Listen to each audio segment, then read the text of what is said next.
Our Mutual Friend by Charles Dickens. Book 3, A Long Lane. Chapter 8, The End of a Long Journey.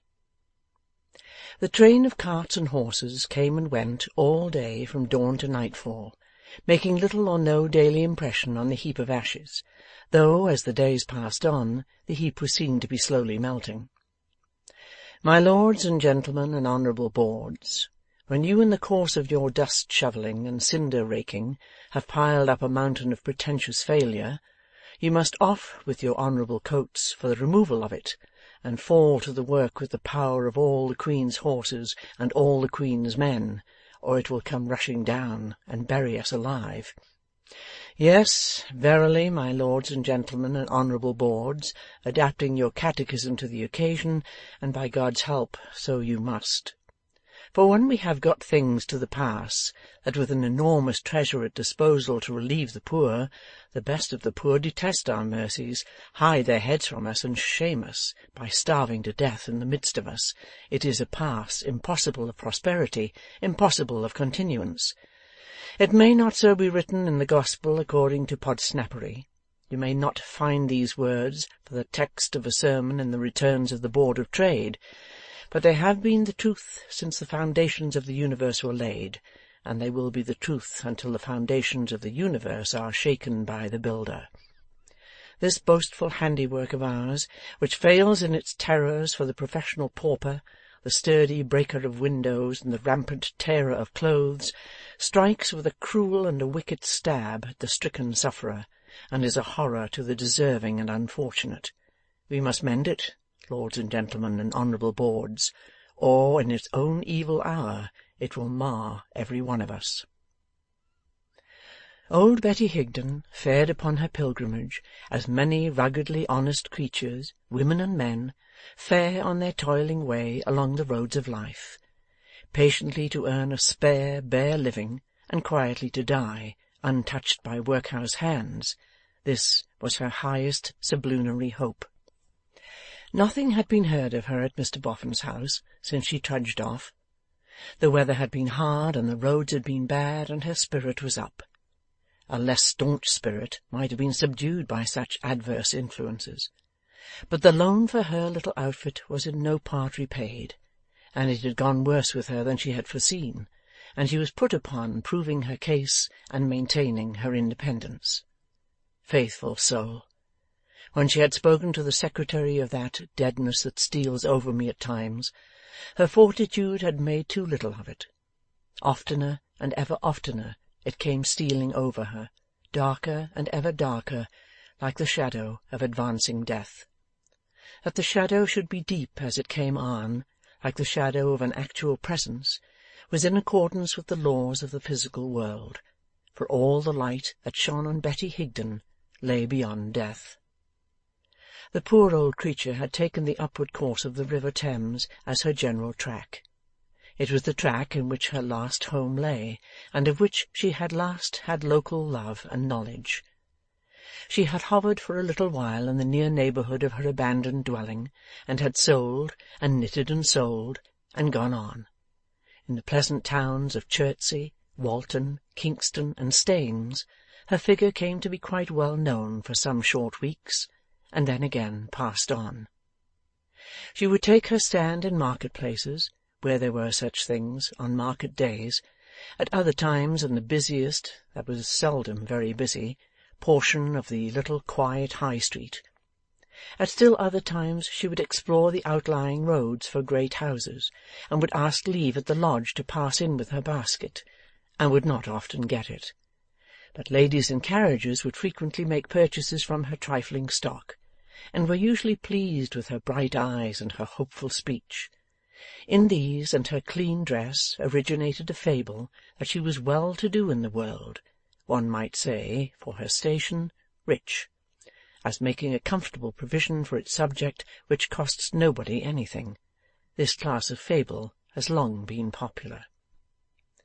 In those pleasant little towns on Thames, you may hear the fall of the water over their weirs, or even, in still weather, the rustle of the rushes, and from the bridge you may see the young river dimpled like a young child, playfully gliding away among the trees, unpolluted by the defilements that lie in wait for it on its course, and as yet out of hearing of the deep summons of the sea. It were too much to pretend that Betty Higden made out such thoughts. No, but she heard the tender river whispering to many like herself. Come to me, when the cruel shame and terror you have so long fled from most beset you. Come to me. I am the relieving officer appointed by eternal ordinance to do my work. I am not held in estimation according as I shirk it. My breast is softer than the pauper nurse's. Death in my arms is peacefuller than among the pauper wards. Come to me. There was abundant place for gentler fancies, too, in her untutored mind. Those gentlefolks and their children inside those fine houses, could they think, as they looked out at her, what it was to be really hungry, really cold? Did they feel any of the wonder about her that she felt about them? Bless the dear laughing children! If they could have seen sick Johnny in her arms, would they have cried for pity? If they could have seen dead Johnny on that little bed, would they have understood it? Bless the dear children for his sake, anyhow. So with the humbler houses in the little street, the inner firelight shining on the panes as the outer twilight darkened, when the families gathered indoors there for the night, it was only a foolish fancy to feel as if it were a little hard in them to close the shutter and blacken the flame. So with the lighted shops, and speculations whether their masters and mistresses taking tea in a perspective of back parlour, not so far within but that the flavour of tea and toast came out, mingled with the glow of light, into the street, ate or drank or wore what they sold with the greater relish because they dealt in it. So with the churchyard, on a branch of the solitary way to the knight's sleeping place. Ah me! The dead and I seem to have it pretty much to ourselves in the dark and in this weather, but so much the better for all who are warmly housed at home. The poor soul envied no one in bitterness, and grudged no one anything. But the old abhorrence grew stronger on her as she grew weaker, and it found more sustaining food than she did in her wanderings. Now she would light upon the shameful spectacle of some desolate creature, or some wretched ragged groups of either sex, or of both sexes, with children among them, huddled together like the smaller vermin for a little warmth, lingering and lingering on a doorstep, while the appointed evader of the public trust did his dirty office of trying to weary them out, and so get rid of them. Now she would light upon some poor decent person like herself, going afoot on a pilgrimage of many weary miles to see some worn-out relative or friend who had been charitably clutched off to a great blank barren union house, as far from old home as the county jail, the remoteness of which is always its worst punishment for small rural offenders, and in its dietary, and in its lodging, and in its tending of the sick, a much more penal establishment. Sometimes she would hear a newspaper read out, and would learn how the Registrar-General cast up the units that had within the last week died of want and of exposure to the weather, for which that recording angel seemed to have a regular fixed place in his sum, as if they were its halfpence. All such things she would hear discussed, as we, my lords and gentlemen and honourable boards, in our unapproachable magnificence, never hear them, and from all such things she would fly with the wings of raging despair. This is not to be received as a figure of speech. Old Betty Higden, however tired, however footsore, would start up and be driven away by her awakened horror of falling into the hands of charity. It is a remarkable Christian improvement to have made a pursuing fury of the Good Samaritan, but it was so in this case, and it is the type of many, many, many. Two incidents united to intensify the old unreasoning abhorrence, granted in a previous place to be unreasoning, because the people always are unreasoning, and invariably make a point of producing all their smoke without fire. One day she was sitting in a market-place on a bench outside an inn, with her little wares for sale, when the deadness that she strove against came over her so heavily that the scene departed from before her eyes. When it returned, she found herself on the ground, her head supported by some good-natured market-women, and a little crowd about her. "Are you better now, mother?" asked one of the women. "Do you think you can do nicely now?" "Have I been ill, then?" asked old Betty. "You have had a faint like," was the answer, "or a fit. It ain't that you've been a-struggling, mother, but you've been stiff and numbed." "Ah," said Betty, recovering her memory. "It's the numbness. Yes, it comes over me at times." "Was it gone?" the women asked her. "It's gone now," said Betty. "I shall be stronger than I was afore. Many thanks to ye, my dears, and when you come to be as old as I am, may others do as much for you." They assisted her to rise, but she could not stand yet, and they supported her when she sat down again upon the bench. "My head's a bit light, and my feet are a bit heavy," said old Betty, leaning her face drowsily on the breast of the woman who had spoken before. "They'll both come natural in a minute. There's nothing more the matter." "Ask her," said some farmers standing by, who had come out from their market dinner, "who belongs to her." "Are there any folks belonging to you, mother?" said the woman. "Yes, sure," answered Betty. "I heerd the gentleman say it, but I couldn't answer quick enough. There's plenty belonging to me. Don't ye fear for me, my dear." "But are any of 'em near here?"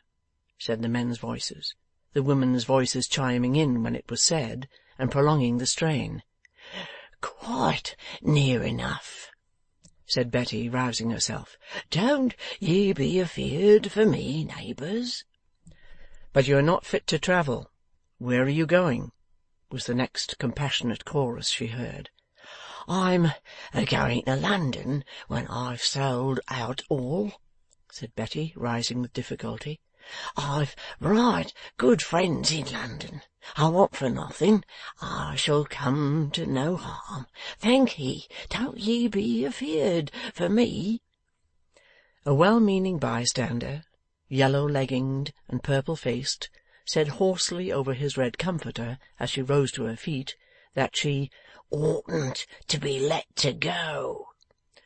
"For the Lord's love, don't meddle with me," cried old Betty, all her fears crowding on her. "I am quite well now. I must go this minute." She caught up her basket as she spoke, and was making an unsteady rush away from them, when the same bystander checked her with his hand on her sleeve, and urged her to come with him and see the parish doctor. Strengthening herself by the utmost exercise of her resolution, the poor trembling creature shook him off, almost fiercely, and took to flight. Nor did she feel safe until she had set a mile or two of by-road between herself and the market-place, and had crept into a copse like a hunted animal, to hide and recover breath. Not until then, for the first time, did she venture to recall how she had looked over her shoulder before turning out of the town, and had seen the sign of the White Lion hanging across the road, and the fluttering market-booths, and the old grey church, and the little crowd gazing after her, but not attempting to follow her. The second frightening incident was this.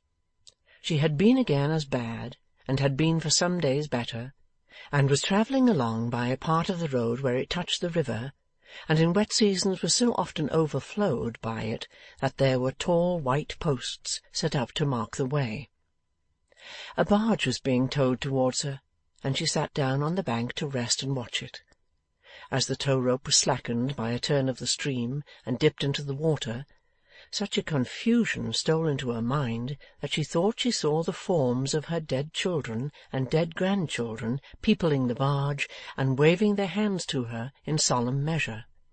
Then, as the rope tightened and came up dropping diamonds, it seemed to vibrate into two parallel ropes and strike her with a twang, though it was far off. When she looked again, there was no barge, no river, no daylight, and a man whom she had never before seen held a candle close to her face. "Now, missus," said he, "where did you come from, and where are you going to?" The poor soul confusedly asked the counter-question where she was. "I am the Lock," said the man. "The Lock?" "I am the Deputy Lock on job, and this is the Lock-house. Lock or Deputy Lock, it's all one while the t'other man's in the hospital.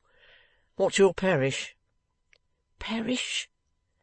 She was up from the truckle bed directly, wildly feeling about for her basket, and gazing at him in a fright. "You'll be asked the question downtown," said the man. "They won't let you be more than a casual there.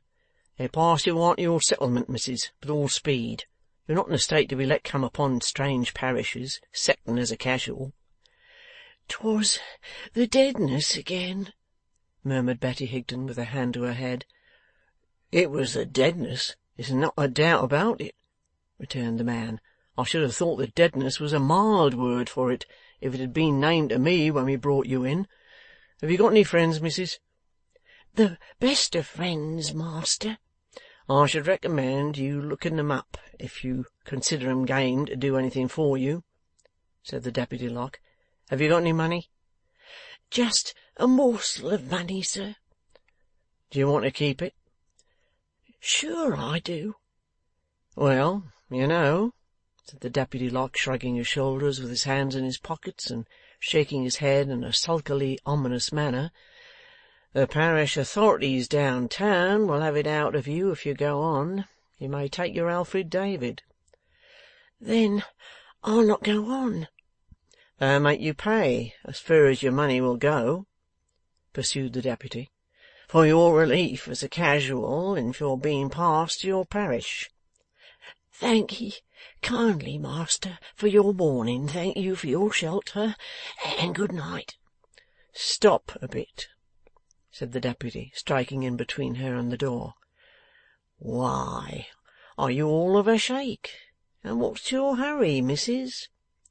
"Oh, master, master," returned Betty Higden, "I've fought against the parish and fled from it all my life, and I want to die free of it." "I don't know," said the Deputy, with deliberation, "as I ought to let you go. I'm a honest man as gets my living by the sweat of my brow, and I may fall into trouble by letting you go. I've fell into trouble afore now, by George, and I know what it is, and it's made me careful. You might be took with your deadness again half a mile off, or half a quarter for the matter of that, and then it would be asked, why did that there honest Deputy Lock let her go instead of putting her safe with the parish? That's what a man of his character ought to have done, and it would be argified," said the Deputy Lock, cunningly harping on the strong string of her terror. "He ought to have handed her over safe to the parish. That was to be expected of a man of his merits." As he stood in the doorway, the poor old careworn, wayworn woman burst into tears, and clasped her hands as if in a very agony she prayed to him. "As I've told you, master, I've the best of friends. This letter will show how true I spoke, and they will be thankful for me." The Deputy Lock opened the letter with a grave face, which underwent no change as he eyed its contents, but it might have done if he could have read them. "What amount of small change, missus?" he said with an abstracted air, after a little meditation. "Might you call a morsel of money?" Hurriedly emptying her pocket, old Betty laid down on the table a shilling and 2 sixpenny pieces and a few pence. If I was to let you go instead of handing you over safe to the parish,' said the Deputy, counting the money with his eyes, 'might it be your own free wish to leave that there behind you?' 'Take it, master, take it, and welcome and thankful.' 'I'm a man,' said the Deputy, giving her back the letter and pocketing the coins one by one, 'as earns his living by the sweat of his brow.'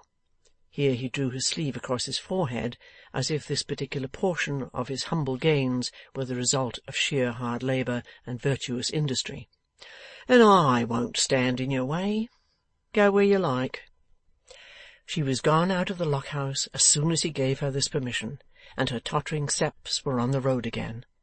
But, afraid to go back, and afraid to go forward, seeing what she fled from in the sky glare of the lights of the little town before her, and leaving a confused horror of it everywhere behind her, as if she had escaped it in every stone of every market-place, she struck off by side ways, among which she got bewildered and lost. That night she took refuge from the Samaritan in his latest accredited form, under a farmer's rick, and if, worth thinking of, perhaps, my fellow Christians, the Samaritan had in the lonely night passed by on the other side, she would have most devoutly thanked high heaven for her escape from him. The morning found her afoot again, but fast declining as to the clearness of her thoughts, though not as to the steadiness of her purpose.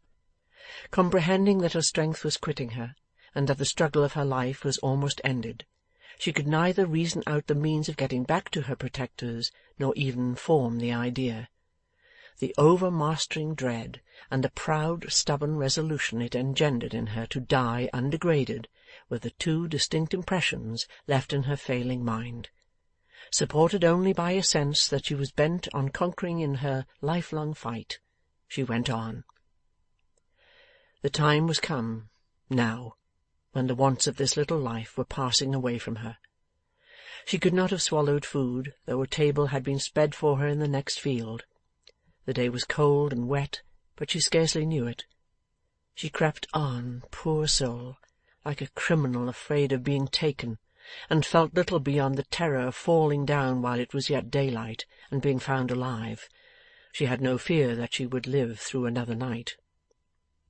Sewn in the breast of her gown, the money to pay for her burial was still intact. If she could wear through the day and then lie down to die under cover of the darkness, she would die independent.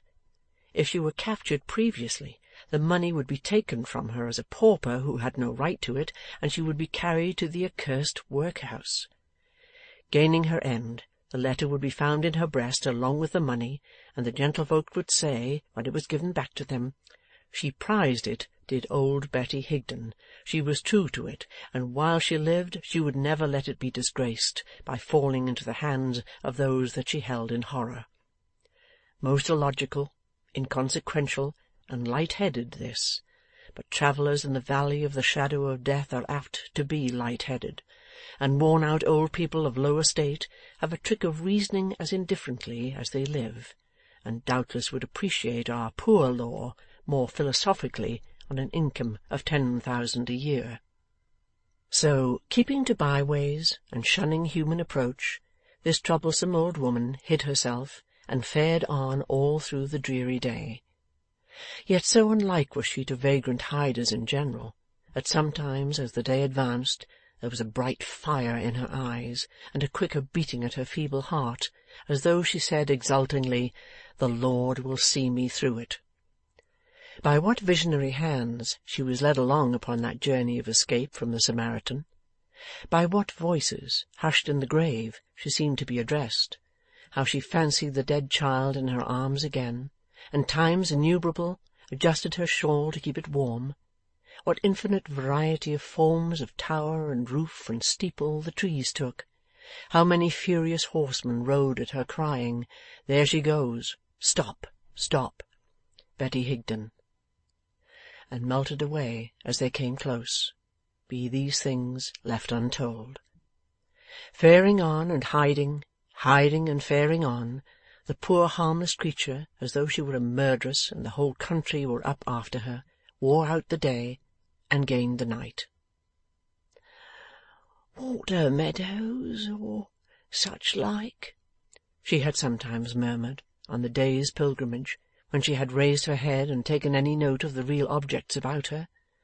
There now arose in the darkness a great building, full of lighted windows. Smoke was issuing from a high chimney in the rear of it, and there was the sound of a water-wheel at the side. Between her and the building lay a piece of water in which the lighted windows were reflected, and on its nearest margin was a plantation of trees.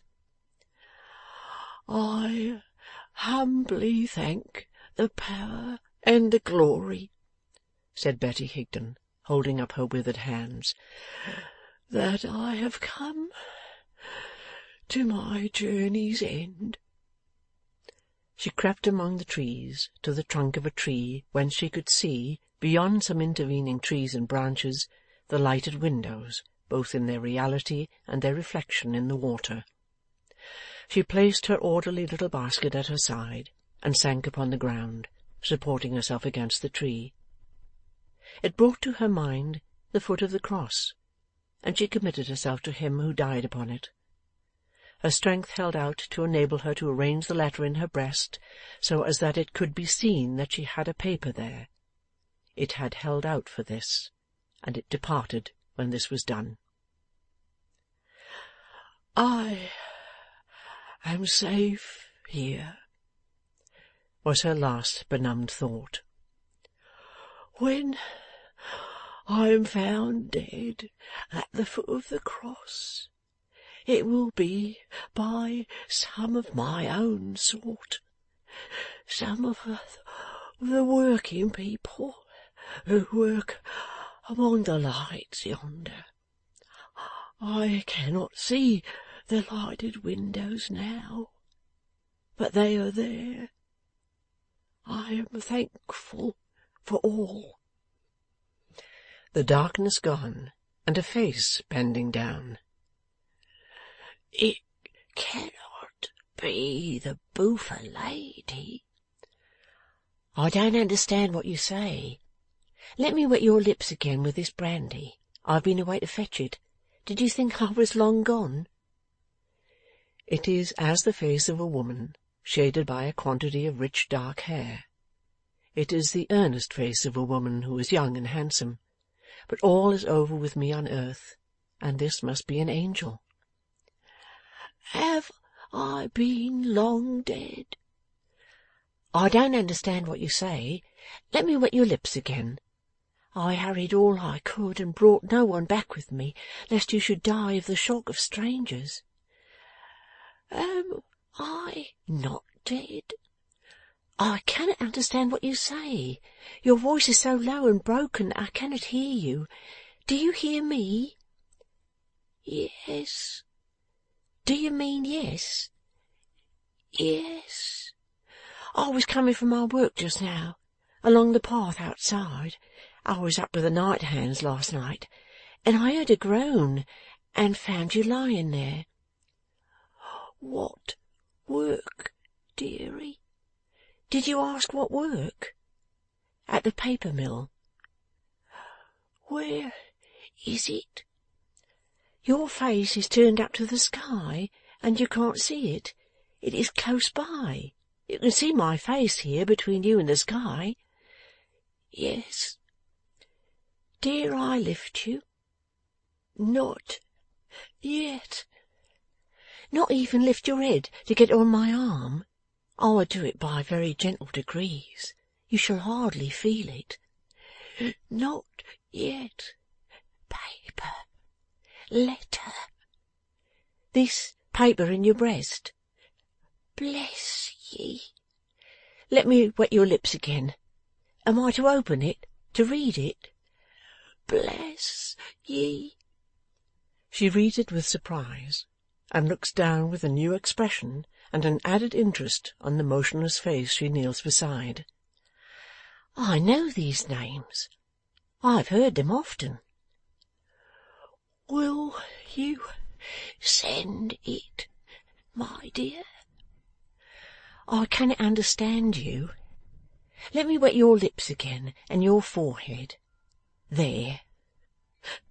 Oh, Poor thing, poor thing!"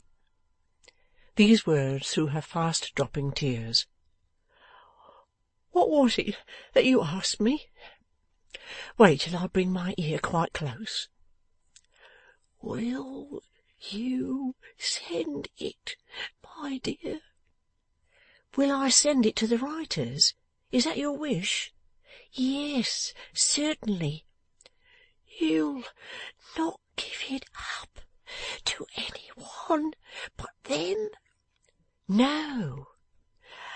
"As you must grow old in time, and come to your dying hour, my dear, you'll not give it up to any one but them?" "No, most solemnly." "Never to the parish?" with a convulsed struggle. "No, most solemnly." "Nor let the parish touch me? Not yet so much as look at me?" with another struggle. "No, faithfully."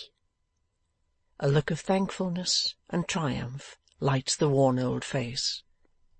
The eyes, which have been darkly fixed upon the sky, turn with meaning in them towards the compassionate face from which the tears are dropping, and a smile is on the aged lips as they ask, "What is your name, my dear?" "My name is Lizzie Hexam." "I must be sore disfigured. Are you afraid to kiss me?" The answer is, the ready pressure of her lips upon the cold but smiling mouth. "Bless ye. Now lift me, my love." Lizzie Hexam very softly raised the weather-stained grey head, and lifted her as high as heaven. End of Book 3, Chapter 8.